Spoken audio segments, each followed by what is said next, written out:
美方上周五宣布，再向乌克兰提供的4亿美元军事支持，主要集中在高精度远程武器上，其中包括4套海马斯多管火箭炮系统、数量庞大的155毫米榴弹炮弹药等。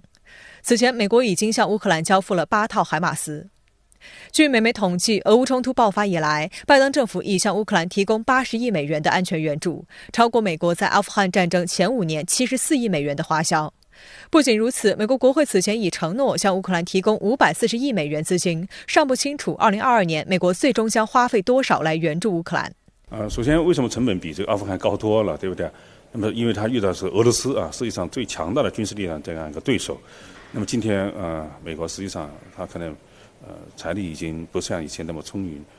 那么现在他为什么还有无条件支持呢？因为乌克兰是成为一个可以说制约俄罗斯的一个重要的一个桥头堡吧。也是欧洲文明的和地缘的一个交界地带，所以呢，只有这样的阻止俄罗斯的所谓的融入了欧洲，才能够对欧亚道路进行分而治之，美国才不会这个成为所谓的孤岛。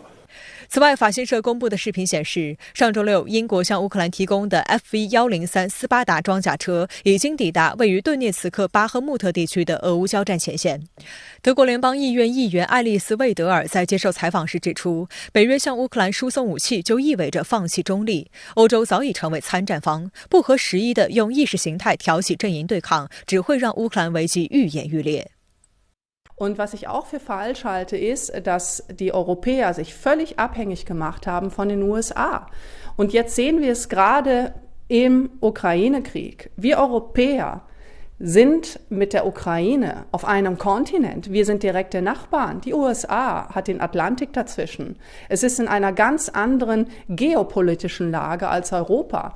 Und dementsprechend ist auch das Handeln der Europäer dahingehend dumm, dass sie sich vor die Kanone der Amerikaner spannen lassen.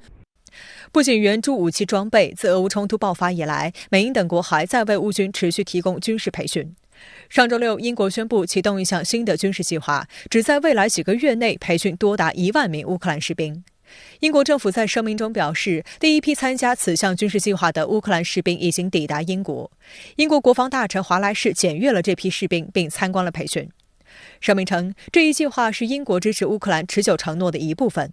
华莱士在参观培训期间称，利用英国陆军的世界级专业知识，我们将帮助乌克兰重建其部队，并扩大抵抗力量。